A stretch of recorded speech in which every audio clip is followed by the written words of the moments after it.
At my wife Martha's funeral, I stood alone in the rain.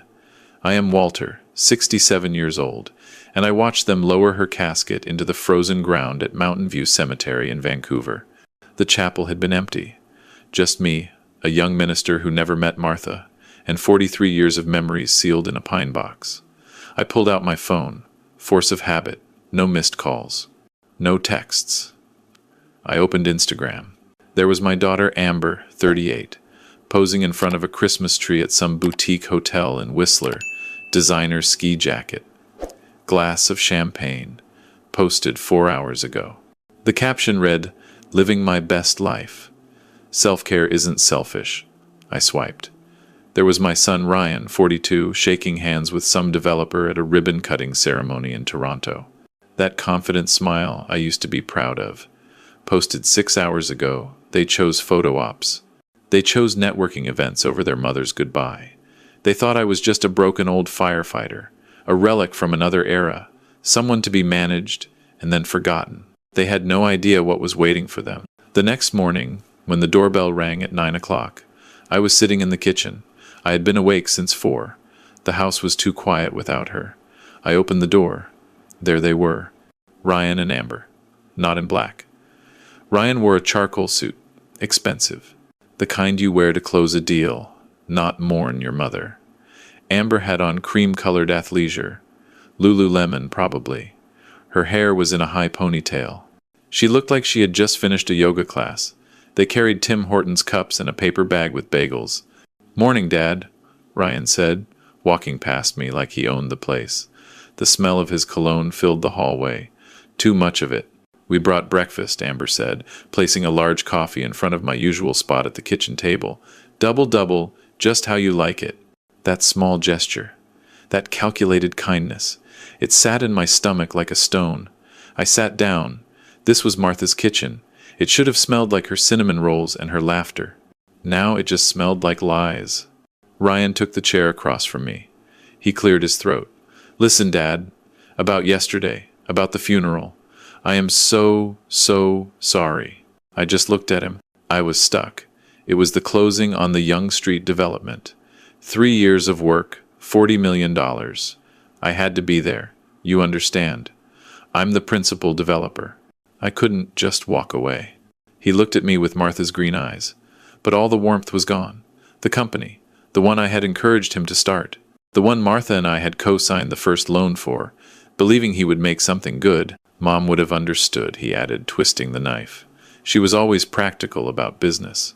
Amber, who had been checking her phone, finally looked up. "And my event, Dad? It was huge. A brand partnership with a major wellness company. I had a contract. I couldn't cancel. They would have sued me." Brand partnership. The words just hung there. I looked at my daughter. At 38, she was a construct of filters and sponsorships.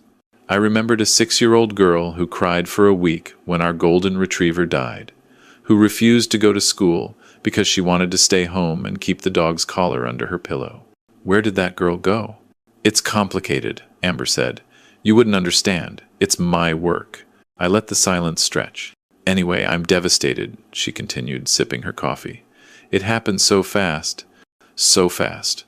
Martha had fought heart disease for 9 months. 9 months of hospital visits, medication adjustments, and slowly losing her strength. 9 months where I held her hand every single day.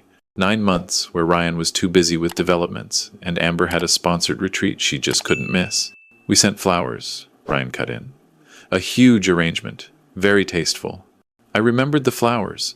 They had arrived at the funeral home with a card that said, 'From Ryan and Amber Miller.' They hadn't even bothered to write it themselves. It was printed. "Dad, we need to talk," Ryan said, the fake sympathy evaporating. "We need to be practical." "What do you mean?" "I mean," he said, shooting a quick look at Amber, "we need to settle the estate. For everyone's good." He stood, walked to his leather briefcase by the door, and brought it back to the table. The snap of the locks echoed in the quiet kitchen. He pulled out a thick folder and slid it across the table. "What is this?" "Mom's will," he said, his voice dropping into a serious tone, or rather, the lack of one. "She died intestate, Dad. No will. Which means under BC law the estate is split. You get the preferential share, but the rest is divided among the children. My blood went cold. The house, Amber said, right on cue. This house is worth $1.8 million, Dad. Maybe more in this market. That's a lot of equity just sitting here. Ryan nodded. Exactly. And honestly, you don't need this big place anymore. It's too much for you to maintain. The stairs, the yard. You're 67. You should be in a condo. Something easier. He flipped the folder open. There were real estate listings paper-clipped inside. One-bedroom condos in New Westminster. Small places. Cheap places. We've already talked to a realtor, Ryan continued. She can list it next week. We can probably close by February. You'd walk away with your share, buy something small, and still have money left over. And what about your shares? I asked quietly. Ryan smiled. It didn't reach his eyes. Well, obviously, Amber and I would split the remainder. After your preferential share, of course. It's only fair. We're her children, too. Fair, I repeated. Dad, please, Amber said, putting her hand on mine. Her nails were perfect. Manicured. Don't make this hard.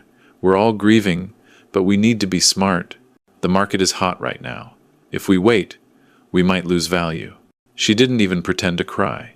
This house, I said slowly, is where we raised you. This is where your mother baked birthday cakes, where we had Christmas morning, where she taught you both to ride bikes in the driveway. Exactly, Ryan said. It's full of memories. But, Dad, they're just memories. You can't live in memories. You need to live in reality. And reality is that this is a $2.3 million asset that's being wasted. 2.3. He had already had it appraised. I need time, I said. Ryan's patience snapped. He wasn't a 42-year-old developer anymore. He was a spoiled child who wasn't getting his way. You don't need time. This isn't complicated. Sign the listing agreement. Let us handle this. You're grieving. You're not thinking clearly. I stood up. Every one of my 67 years made my knees ache. But I felt something else. A cold, sharp anger I hadn't felt since my last fire call. I want you to leave, I said. Dad, don't be stupid, Ryan hissed, leaning forward. This house is half ours. You can't just keep it. We have a legal right. Get out of my house. You're going to regret this, Amber said, her voice shaking with rage. We're trying to help you. I walked to the door and opened it. The cold January air rushed in. They left. But I heard Ryan on the phone before he even got to his car. He was calling his lawyer. I closed the door and stood there in the silence. Then I remembered. The safety deposit box key. Martha had given it to me 2 weeks before she died. Her hands were shaking so badly she could barely hold it. She had pressed it into my palm in the hospital. When I'm gone, she had whispered, go to the bank. Box 317. Don't tell them. Don't tell anyone. Just you.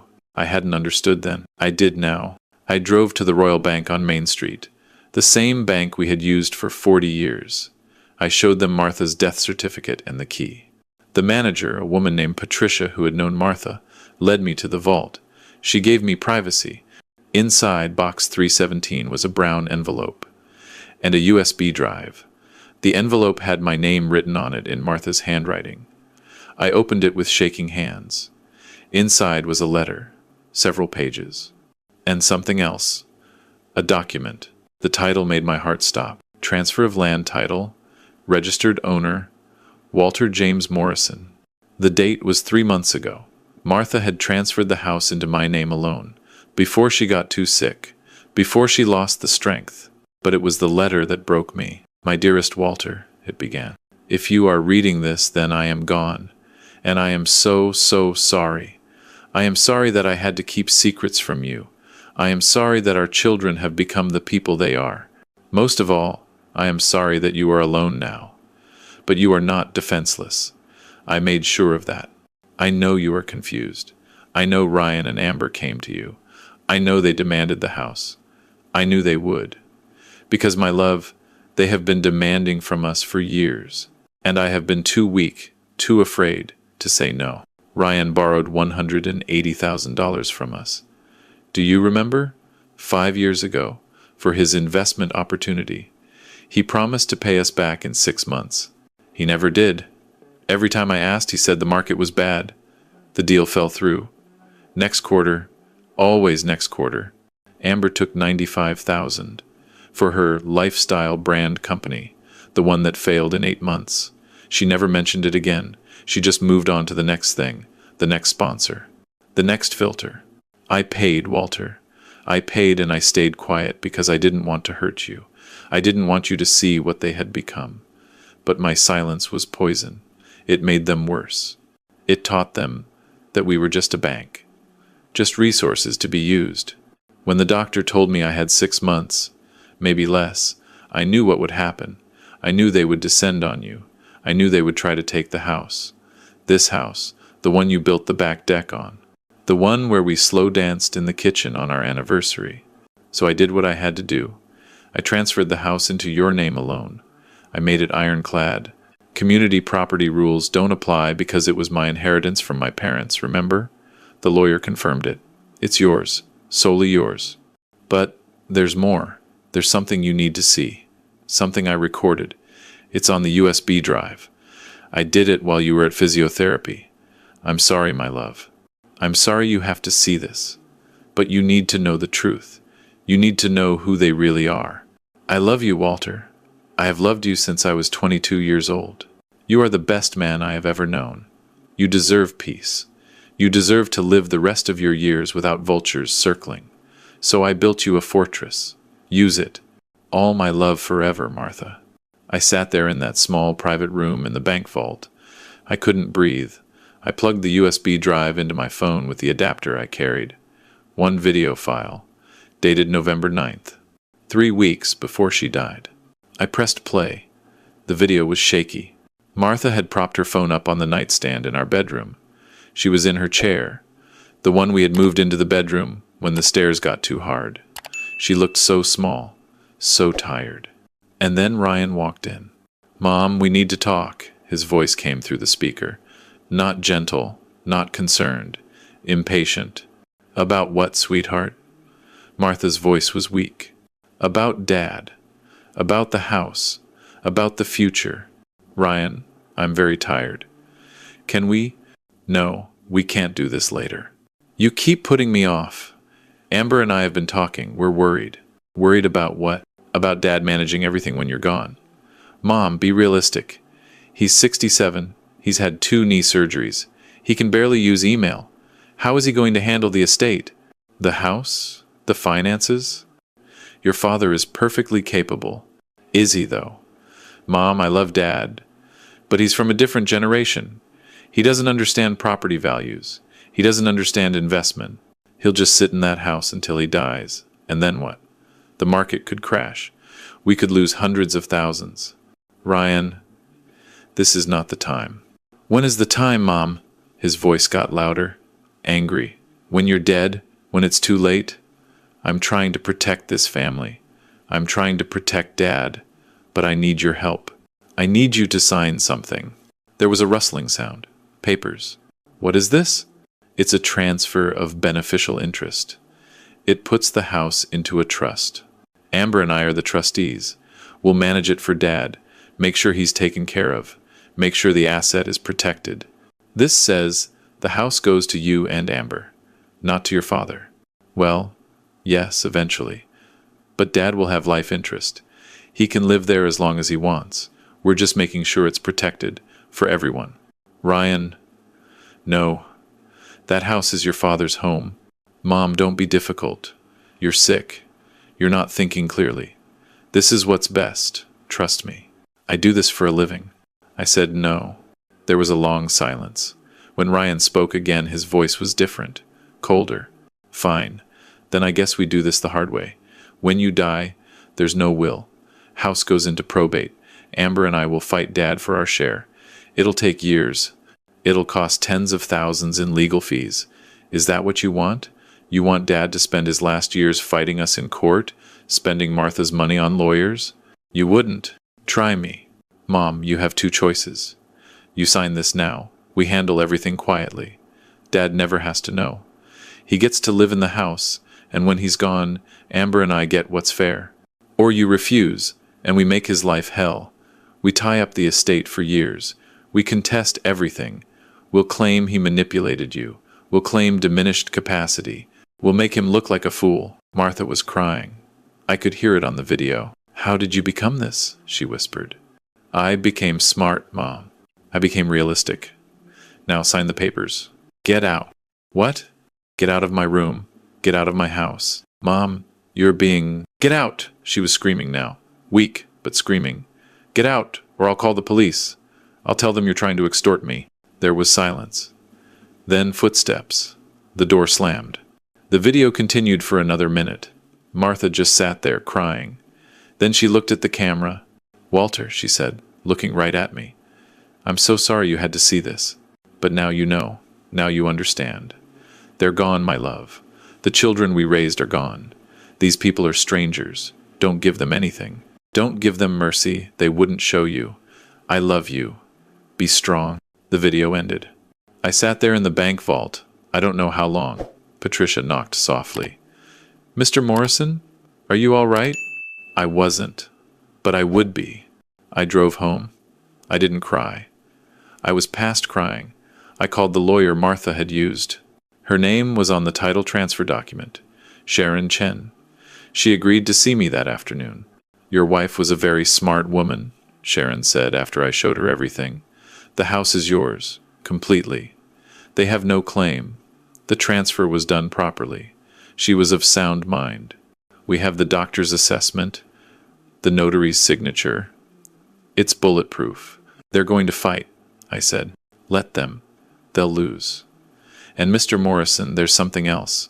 Your wife set up a trust. For your grandchildren, Ryan's 2 kids, Amber's daughter. She put $200,000 into it, for their education. But there's a condition.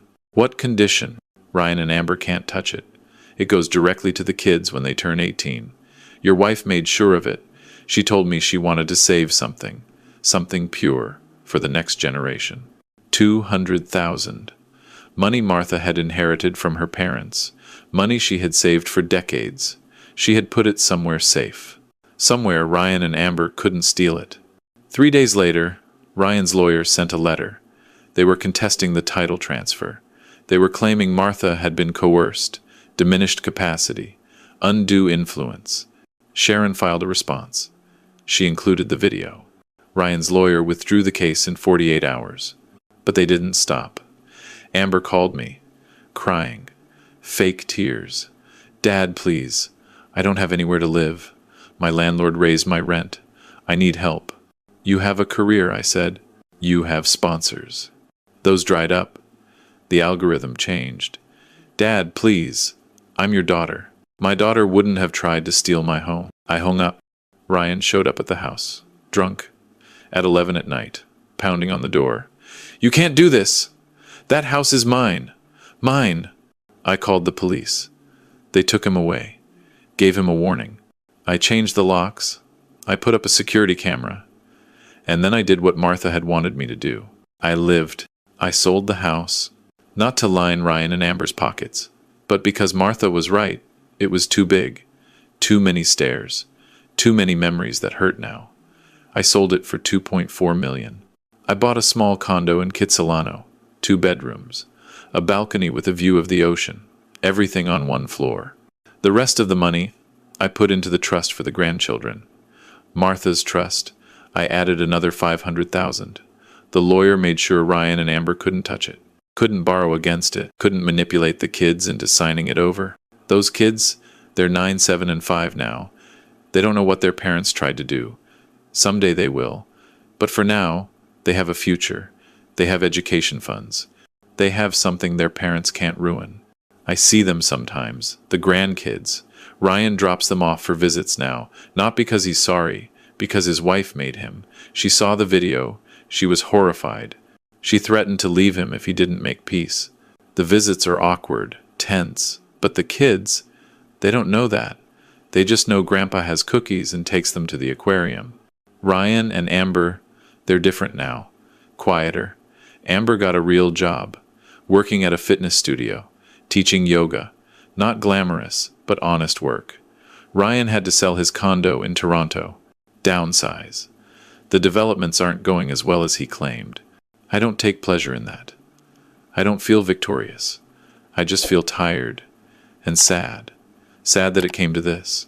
Sad that my children became people I don't recognize. But I also feel something else. Something Martha gave me in her last act of love. I feel free. I go to the cemetery every Sunday. I bring flowers, white roses, her favorite. I sit on the bench next to her grave and I talk to her. I tell her about the grandkids, about the condo, about the ocean view. You were right, I tell her. About everything. You were always right. The wind blows in from the water, cold and clean, and I can almost hear her voice, almost feel her hand in mine. You're free now, Walter, she would say. Live. So I do. I wake up in the morning in my small, bright condo. I make coffee. I watch the sunrise over the water. I call my old buddies from the fire station. We meet for breakfast. We tell old stories. I'm not a father anymore. Not really. That relationship died when my children chose money over love. But I'm still a grandfather. I'm still Martha's husband, even in death. I'm still Walter Morrison. And for the first time in years, that's enough. The story teaches us that love and trust are not the same as enabling bad behavior. It shows that sometimes the people we love most become strangers we don't recognize. It proves that real strength isn't about being the biggest or the loudest. It's about having the courage to say no, to set boundaries, to protect yourself from those who would use your love as a weapon. Martha's final act wasn't just about saving the house. It was about saving me, about giving me permission to live without guilt, without obligation to people who had stopped being family a long time ago. It's a reminder that it's never too late to start over. That peace isn't found in wealth or status or perfect children. It's found in knowing you did the right thing, in knowing you honored the people who loved you, in knowing you refused to be a victim. What would you have done in my place? Would you have fought? Would you have given in? Would you have found the strength to walk away? Let me know in the comments below.